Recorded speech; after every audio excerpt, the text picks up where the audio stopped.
सबको जय यीशु की। आज मैं आप सभी का प्रभु यीशु के नाम से स्वागत करता हूं। आइए हम वचन में जाएं। आज हम मनन चिंतन करेंगे कि हम किसके लिए बनाए गए। मेरे प्यारे भाई और बहनों, वचन हमें सिखाता है कि ना सिर्फ हम बल्कि समस्त सृष्टि यीशु के लिए बनाई गई है। आप और हम यीशु के लिए बनाए गए। और आप जहां रहते हैं वो आपका परिवार है। हर परिवार में पति, पत्नी और बच्चे होते हैं और कुछ अन्य सदस्य भी परिवार में हो सकते हैं, परंतु ये एक बेसिक इकाई है। पति, पत्नी और बच्चे एक परिवार बनाते हैं और ये परिवार, वचन कहता है, यीशु के लिए है। माता पिता और बच्चे जो परिवार बनाया गया है ये यीशु के लिए है, क्योंकि ये परिवार आपकी रचना नहीं है। ये पिता ईश्वर की योजना और उसकी रचना है। आदि में उसने परिवार के इस रहस्य को बनाया था। तभी तो हम उत्पत्ति ग्रंथ अध्याय 2 में जाएं, वाक्य 26 में पढ़ते हैं। उसके प्रारंभ में लिखा है, ईश्वर ने मनुष्य की रचना की, उसे अपने स्वरूप में बनाया, उसे नर और नारी के रूप में बनाया। तो जब ईश्वर ने अपने स्वरूप में बनाया तो मनुष्य को नर और नारी के रूप में बनाया। यही वचन के प्रारंभ में दिया गया है। तो नर और नारी मिलकर के प्रभु के स्वभाव को प्रकट करते हैं। हालेलुया, प्रभु यीशु की स्तुति हो, प्रभु यीशु को धन्यवाद। तो एक परिवार प्रभु ईश्वर की रचना है। उसने ही चाहा कि पति पत्नी मिलकर के उसके सृष्टि के कार्य को आगे बढ़ाएं और उस इकाई जो परिवार है, इसको प्रभु ने अपनी योजना में तय किया ताकि वो उस परिवार में निवास करे। हालेलुया। और जब मनुष्य ने बुराई की तो इसीलिए प्रभु का आत्मा उस स्थान पर रह नहीं पाता है। और वचन कहता है, ईश्वर ने कहा, क्योंकि मनुष्य बुराई में है इसलिए मेरा आत्मा अब उसमें सदा विद्यमान नहीं रहेगा। हालेलुया। प्रभु की योजना थी कि सदा प्रभु का आत्मा, उसका पवित्र आत्मा हमारे परिवार में, हमारे जीवन में साथ रहे। परंतु बुराई के कारण प्रभु वहाँ रह नहीं पाता, इसलिए उसने कहा मेरा आत्मा सदा बना नहीं रहेगा।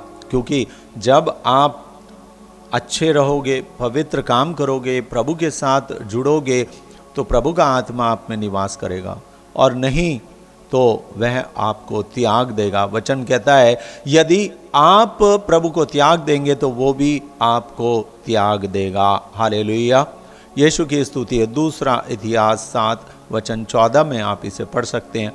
प्रभु हमें बार बार ये बताता है कि वो हमारे साथ रहना चाहता है। हम योहन के सुसमाचार में जाएं, गॉस्पेल ऑफ जॉन चैप्टर 17 अध्याय 17 और उसके वचन 21 को मैं पढ़ता हूं। लिखा है, प्रभु प्रार्थना करते हैं और कहते हैं, सब के सब एक हो जाएं, सब के सब एक हो जाएं। पिता, जिस तरह तू मुझ में है और मैं तुझ में, उसी तरह वे भी हम में एक हो जाएं। प्रभु कितना चाहते हैं कि वे हम में एक हो जाएं। वे यानी हम लोग प्रभु में एक हो जाएं और सदा एक रहें। फिर से वचन 23 को हम पढ़ें, इसी में वहाँ दोबारा प्रभु कहते हैं, मैं उनमें रहूं और तू मुझ में, जिससे वे पूर्ण रूप से एक हो जाए और संसार यह जान ले कि तूने मुझे भेजा और जिस प्रकार तूने मुझे प्यार किया उसी प्रकार उन्हें भी प्यार कर। हालेलुया। प्रभु यीशु का कोई संदेश बिना प्यार के बात ही नहीं करता है। जब आप पढ़ेंगे तो प्रभु बार बार कहता है, प्यार करो, प्यार करो, प्यार करो। और वही प्यार का कॉन्सेप्ट हमारे परिवार में होना चाहिए। ये जो परिवार का कॉन्सेप्ट है, ये जो विचारधारा है, ये जो योजना है, ये ईश्वर के द्वारा बनाई गई है। इसलिए ईश्वर ने स्वर्ग में आपके लिए और मेरे लिए एक परिवार तैयार किया है। खुद हम धरती पर इस परिवार में रहते हैं, पर एक बड़ा परिवार, एक विशाल परिवार है जो स्वर्ग में प्रभु ने हमारे लिए तैयार किया है। और हम जानते हैं हमारा पिता ईश्वर पिता है, यीशु मसीह हमारे लिए भाई समान है, माँ मरियम हमारी माँ है, और इस प्रकार स्वर्ग में एक परिवार पिता, माँ और पुत्र के रूप में वहाँ विद्यमान है। हालेलुया। कुछ लोग माता मरियम को नहीं मानते हैं और उनके लिए हम प्रार्थना करें, हम उनके लिए अवश्य प्रार्थना करें, क्योंकि वो अपने जीवन में एक माँ के प्रेम को पूरे जीवन मिस करते हैं। स्वर्गीय माँ जो पिता ईश्वर ने हमें दी है, वो उसे भूल के कारण उसे मिस करते हैं, और परिवार उनके लिए एक स्वर्ग में कंप्लीट परिवार की जो प्रभु ने हमारे लिए बनाया है, वो विचारधारा उन्हें नहीं मिली है। तो हम उनके लिए प्रार्थना करें ताकि सभी लोग माँ मरियम को भी स्वीकार करें, उससे उनके जीवन में एक नई विचारधारा का निर्माण होगा, एक नई सृष्टि वो बन जाएंगे, क्योंकि स्वर्ग में वो पूरा एक परिवार वहाँ पर पाएंगे जहाँ हमें सदा सदा अनंत काल तक के लिए रहना है। हालेलुया। और ये सारा परिवार वचन बताता है कि यीशु के लिए बनाया गया। ये जो परिवार जिसमें मैं रहता हूँ, वो भले ही मैं उस परिवार का मुखिया हूँ, जो पति होता है उस परिवार का मुखिया होता है। कभी कभी किसी परिवार में पति नहीं बल्कि पत्नी मुखिया के रूप में कार्य करती है किसी भी कारणवश, तो खैर, पर वचन कहता है कि पति जो है वो परिवार का शीर्ष होता है। कभी कभी आर्थिक कारणों से कुछ परिस्थितियां बदल जाती हैं, वो एक अपवाद है, परंतु वचन के अनुसार पति जो है परिवार का शीर्ष है। और वचन कहता है कि इसीलिए उस परिवार को एक बनाने के लिए पति का एक मुख्य कार्य है कि वो सबको ये बात सिखाए कि प्रभु यीशु के लिए वो परिवार है, और हम सब यीशु के लिए बनाए गए। हमारा परिवार यीशु के लिए, और पति का मुख्य कार्य है कि वो अपनी पत्नी और अपने बच्चों को यीशु से जोड़े और यीशु को परिवार का एक मुख्य अंग बना करके रखे। पर ये एक दुख की बात है कि आजकल हम देखते हैं बहुत से पति कार्य और धन के द्वारा तो अपने परिवार की ज़रूरतों को पूरा कर देते हैं, पर आध्यात्मिक रीति से परिवार की आवश्यकताओं को पूरा करने में कहीं ना कहीं चूक जाते हैं। उसके लिए हमें प्रार्थना करनी है ताकि सारे, चाहे वो पत्नी हो या पति हो, सारे लोग अपने परिवार को यीशु का परिवार बना सके, क्योंकि हम यीशु के लिए बनाए गए। हमारा परिवार यीशु के लिए, हमारी कलीसिया यीशु की है, और हमें इस परिवार से एक दूसरे स्वर्गिक परिवार में जाना है। यह हमारा विश्वास है, वही तो कैथोलिक विश्वास है। और यदि हम क्रिस्तीय हैं और इन बातों पर विश्वास नहीं करते तो हमारा जीवन निराधार है, निरर्थक है, और उस जीवन का कोई एक मूल्य नहीं है, क्योंकि अगर वो परिवार यीशु का नहीं है तो वो किसका है। हालेलुया। यीशु की स्तुति हो, यीशु को धन्यवाद। योशुआ ने बहुत सही बात बोली थी, अपने ग्रंथ में लिखा है, योशुआ के ग्रंथ में हम पढ़ते हैं कि आप लोग चुन लो, मैं और मेरा परिवार तो प्रभु की सेवा करेंगे। योशुआ कहता है मैं और मेरा परिवार तो प्रभु की सेवा करते रहेंगे, तुम जो चाहते हो वो चुन लो। तो हम लोग बहुत सारी चीज़ों की सेवा करते हैं इस संसार में, पर हम चूक जाते हैं कि हम तो परमेश्वर की सेवा के लिए बनाए गए थे, यीशु के लिए बनाए गए थे, पर हम संसार के बन के रह गए। तो कहीं ना कहीं बहुत बड़ी चूक हो गई है। इसको हम ध्यान करें और इसकी जो कमियां हैं उसको हम दूर करने का प्रयास करें। हालेलुया। यीशु की स्तुति हो, यीशु को धन्यवाद। हम जाएं कलोसियों के पत्र में और उसका अध्याय 1 हम पढ़ेंगे। Letter of saint Paul to Colossians chapter 1, और हम उसका वर्स 15 वचन 15 पढ़ें। यहाँ लिखा है 15 और 16 पूरा 15 और 16 पढ़े। ईसा मसीह अदृश्य ईश्वर के प्रतिरूप तथा समस्त सृष्टि के पहलौठे हैं, क्योंकि उन्हीं के द्वारा सब कुछ की सृष्टि हुई है। सब कुछ, चाहे वह स्वर्ग में हो या पृथ्वी पर, चाहे दृश्य हो या अदृश्य, और स्वर्गदूतों की श्रेणियां भी, सब कुछ उनके द्वारा और उनके लिए सृष्ट किया गया है। हालेलुया। इस वचन को हम दोहराएं कि सब कुछ उनके द्वारा यानी यीशु के द्वारा और उनके लिए यानी यीशु के लिए सृष्ट किया गया। सृष्ट किया गया है यानी कि क्रिएटेड, यीशु के लिए बनाया गया, उसके लिए उत्पन्न किया गया। ये परिवार यीशु के लिए बनाया गया है। आप ऐसे ही नहीं हैं, आप ऐसे ही बाई चांस नहीं हैं, बल्कि ये एक सुनियोजित प्रभु का योजना है, उसकी योजना है। सुनियोजित जैसे कहना चाहिए कि प्रभु ने पहले से ही इसकी योजना को सुनिश्चित किया और उस योजना के अनुरूप आपके परिवार को बनाया गया है। हालेलुया। प्यारे भाइयों और बहनों, इसलिए हमारा परिवार पहले से ही तय है कि हम यीशु के लिए बनाए गए हैं। तो हमें यीशु को अपने परिवार में तो रखना हमारे लिए अनिवार्य है। और यदि यीशु हमारे परिवार में नहीं रहता है तो क्या होता है, मैं बताऊं, ये बहुत खतरनाक बात है। और वो खतरनाक बात ये है कि शैतान जो है वो खुद भी यीशु के बराबर इस संसार में कार्य करता है। जी हाँ, शैतान यीशु के बराबर कार्य करता है। यीशु आपको आशीष देता है, शैतान भी देता है। यीशु आपको पवित्र करने के लिए आशीष देता है, तो शैतान आपको अपनी प्रेरणाएं देता है, आपको अच्छा बनाने के लिए नहीं बल्कि आपको बुराई में डुबाने के लिए। और वो ऐसी आशीषें देता है, वो शैतानी आशीषें होती हैं कि आप मदिरा में डूब जाओ, आप वासना में डूब जाओ, आप झूठ बोल के फ़ायदा करो, आप बेईमानी करके अधिक धन कमाओ, आप दूसरों के साथ अन्याय करो और आपको लाभ और लाभ और लाभ मिलेगा और आप संसार की धन दौलत में आप बढ़ते चले जाएंगे। आप भले ही कितना झूठ बोले, शैतान को उससे प्रसन्नता ही होती है क्योंकि वो तो झूठ का पिता है और इसलिए वो आपको धन की आशीष भी दे सकता है, परंतु आपके घर का स्वामी बन जाता है फिर वो।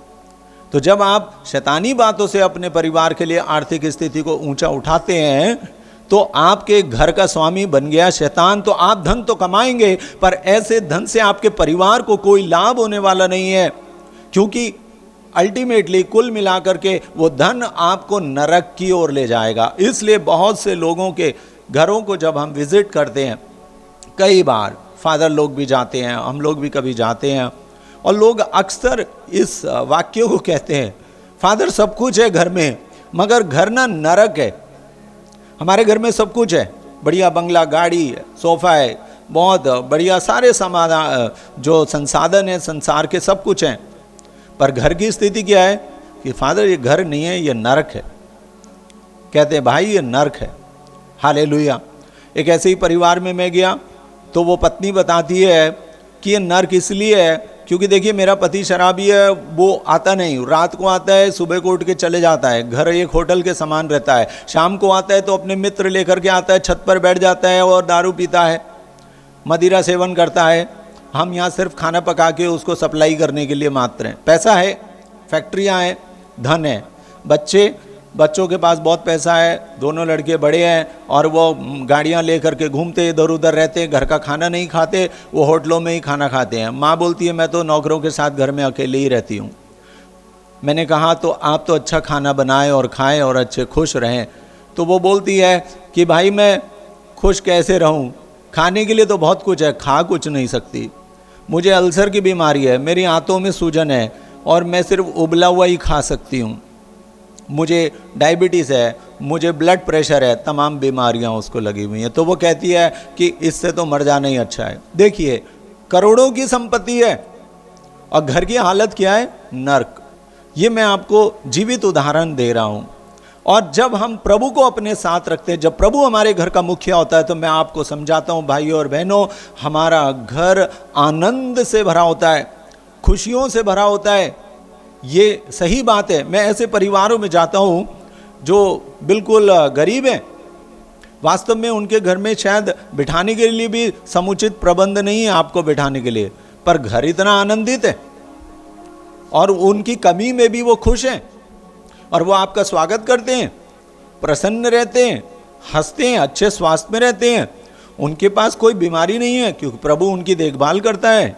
और जब मैं उनसे पूछता हूँ कि भाई आप लोग किस प्रकार से अपनी दिनचर्या चलाते हैं या सभी चीज़ों को, बस वो एक ही बात कहते हैं, सब तो प्रभु पर निर्भर है, प्रभु ही सब चीज़ों का इंतजाम करता है, जब हमें कोई ज़रूरत होती है बस हम तो सिर्फ प्रार्थना ही करते हैं। वास्तव में यही प्रभु चाहते हैं कि हर परिवार प्रार्थना से जुड़ा रहे। प्रभु किसी को गरीब नहीं चाहते हैं, प्रभु नहीं चाहते हैं। तो ये गरीबी तो मनुष्यों का बनाया हुआ और शैतान के द्वारा दिया गया अभिशाप है। प्रभु नहीं चाहते हैं, प्रभु किसी को गरीब नहीं चाहते हैं, परंतु प्रभु चाहते हैं कि जो धनवान भी हैं, जो बड़े उच्च पदों पर हैं, वो भी कार्य करें कि मनुष्य गरीब ना रहें। हाँ, ये तो है कि बहुत बार मनुष्य अपनी बुरी आदतों से गरीबी को घर में आमंत्रित करता है, अपने आलसीपन से गरीबी को अपने घर में लाता है, अपनी बुराइयों से, वासना से, मदिरा से गरीबी को अपने घर में आमंत्रित करता है। फिर भी हमारा कार्य है कि हम दूसरे परिवारों को सुधारने के लिए प्रार्थना करें, कार्य करें, ताकि सभी परिवार जो यीशु के लिए बनाए गए हैं उनके घर का मुखिया यीशु बन जाए। आपका और मेरा ये कर्तव्य है कि आसपास में जब आप किसी परिवार को देखते हैं तो उस परिवार के लिए प्रार्थना करें, अपनी कलीसिया के लिए प्रार्थना करें। हमारी कलीसिया के सभी परिवार प्रभु के परिवार बन जाएं। प्रभु के परिवार जब ही बनेंगे जब हमारा परिवार आत्मा से भरा हुआ जीवन जिएगा। यदि प्रभु का आत्मा हमारे परिवार में निवास नहीं करता तो फिर हमारा परिवार कभी भी प्रभु का परिवार नहीं हो सकता। हालेलुया, यीशु की स्तुति हो। प्रभु यीशु को धन्यवाद। इसलिए प्रभु का वचन एफेसियों के पत्र में हम जाएं, letter of saint Paul to Ephesians chapter 5 और उसका वचन 21 यहाँ पर प्रभु ने हमें अधीन होने के लिए कहा है। हम मसीह के प्रति श्रद्धा रखने के कारण एक दूसरे के अधीन रहें। मसीह में श्रद्धा रखने के कारण एक दूसरे के अधीन रहें। तात्पर्य है पति पत्नी की बात माने, पत्नी पति की बात माने। पर यहाँ पर बड़ा कन्फ्यूजन होता है कि कई बार हो सकता है कि पत्नी कुछ और सोच रही है और पति कुछ और सोच रहा है, तो भैया किसकी बात माने? प्रभु का संदेश बड़ा सिंपल है। हमें हर अवस्था में हम जो भी कुछ सोचते हैं, प्रभु कहता है कि हम उसे वचन से तोलें। प्रभु ने वचन दिया है और हम अपनी बात को वचन के आगे रखें। सब कुछ, ना आपका ना मेरा, सब कुछ वही किया जाएगा जो वचन के द्वारा मान्य है। इसलिए यदि पति की बात वचन के अनुसार मान्य है तो पति की मानी जाएगी। यदि पति कह रहा है कुछ और वो वचन के लायक नहीं है, परंतु पत्नी सजेशन दे रही है और वह वचन के अनुसार है, तो वो बात मान्य होगी। हालेलुया, क्योंकि प्रभु ने कहा है वचन पर श्रद्धा रखने के कारण, क्या लिखा है यहाँ पर, कि आप एक दूसरे के अधीन रहें। हाँ, ऑफ कोर्स पत्नी को पति के अधीन रहना चाहिए, पर यदि पति इस प्रकार का है और वो प्रभु में नहीं है तो वो तो पत्नी को भी जिस नरक में वो रह रहा है उसी नरक में पत्नी को भी ले जाएगा।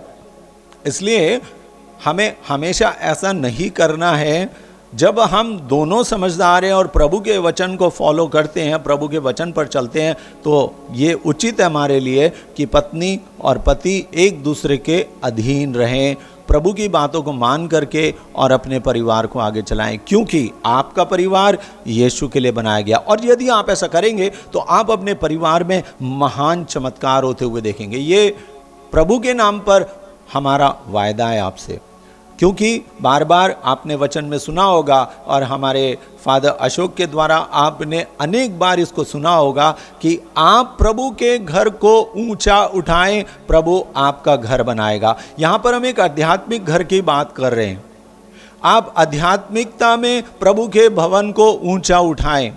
कई बार हम सोचते हैं कि हम 4 पैसे यहाँ पर दान कर दें चर्च में और हमारा काम हो गया। जी नहीं, आपने पवित्रता के द्वारा, वचन को फॉलो करने के द्वारा, अपने संस्कारों के द्वारा यदि इस कलीसिया को, इस भवन को ऊंचा नहीं उठाया तो आपने इस कलीसिया को बनाने में सहयोग नहीं दिया है। आपने शैतान को सहयोग दिया है शैतानी काम करने में। किसी ने अपने बच्चों को, ऐसा है बड़े बड़े जगह हम जाते हैं और हाँ, हमने अनेक गवाहियाँ सुनी हैं कि पिता ने खुद बच्चों को गलत मार्ग सिखा दिया। तो ये कोई परिवार ईश्वर का परिवार नहीं बन रहा है इस प्रकार से, और हम ईश्वर की कलीसिया को के भवन को नहीं बना रहे हैं, तो ना सिर्फ हमें संडे में जाके कलेक्शन डाल दिया और हमारा काम पूरा हो गया, नहीं, हमें आध्यात्मिक रीति से भी अपने परिवार को ऊंचा उठाना है। और ये अनिवार्य मेरी बहन, अनिवार्य मेरे भाई, अनिवार्य मेरे बच्चों, ये आप इससे छूटे हुए नहीं हैं। It is compulsory that we lift our family in the holiness, in the spirituality, in the values of gospel.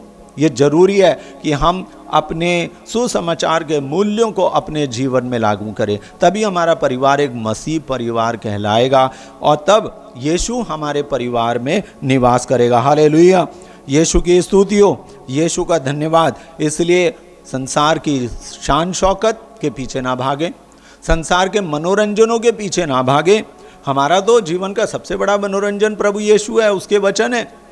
हाँ ठीक है, हमारे पास बहुत सारी फैसिलिटी हैं, आपके पास नेट है, मोबाइल है, टीवी है, इन सब का इस्तेमाल हम प्रभु की बातों के लिए भी कर सकते हैं। ज़रूरी नहीं है कि वो सारी शैतानी बातों के लिए इस्तेमाल किया जाए। और संसार में भी बहुत सारी अच्छी बातें हैं, आप उसे चलने दें, कोई बात नहीं है ना। आप मनोरंजन, आप खेल कूदते हैं, आप कोई अगर क्रिकेट खेलता है, कोई बॉल खेलता है, तो ऐसा नहीं है कि वो सब कुछ पाप है, नहीं नहीं, अच्छी चीज़ें भी हैं, परंतु आप ये चुन लें कि उसमें कहाँ कहाँ शैतानी बातें उनको छोड़ दें। आप डांस करना चाहते हैं, करें, प्रभु मना नहीं करता है। You please go to the dance hall, आप जा सकते हैं, बिल्कुल जाएं, बट रिमेंबर, याद रखें कि हम अगर एक डांस फ्लोर पर भी जा रहे हैं तो प्रभु यीशु को अपने साथ ले जाएं।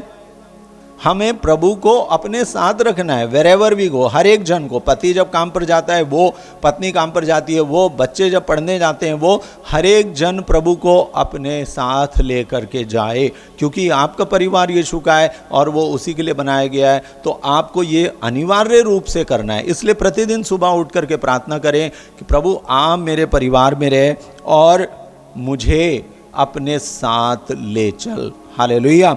इसलिए सारा धन का घमंड, अहंकार, व्यसन, पाप, वासना हमारे परिवार में नहीं होना चाहिए। उसकी जगह हम अपने परिवार को प्रार्थना से भर दें, विनम्रता से भर दें, प्रभु के अच्छे कार्यों से भर दें। हमारे घर में शुद्धता, पवित्रता, एक दूसरे के प्रति ईमानदारी, संस्कारों का भक्ति से पालन और हमारी कलीसिया के प्रति श्रद्धा और उसको मजबूत बनाने के लिए अपने परिवार में पवित्रता के कार्य करें। इस प्रकार हम अपने परिवार को यीशु का परिवार बनाएंगे। हालेलुया। इसलिए याद रखें, आप किसके लिए बनाए गए हैं? यीशु के लिए। आपका परिवार किसका है? यीशु का। इसलिए अपने परिवार को आइए हम मजबूत बनाएं और एक दूसरे का हाथ पकड़ें और मजबूत, जहां भी आप रहते हैं आप समूह बनाएं और अच्छे परिवारों से जुड़ें और मजबूत बनाएं एक दूसरे को प्रार्थना के द्वारा, ताकि हम सब मिलकर के उस स्वर्गीय परिवार में एक दिन शामिल होंगे जहां मां मरियम है, प्रभु यीशु है, हमारा पिता परमेश्वर है। उस परिवार में हम सारे, यही तो प्रभु की योजना है।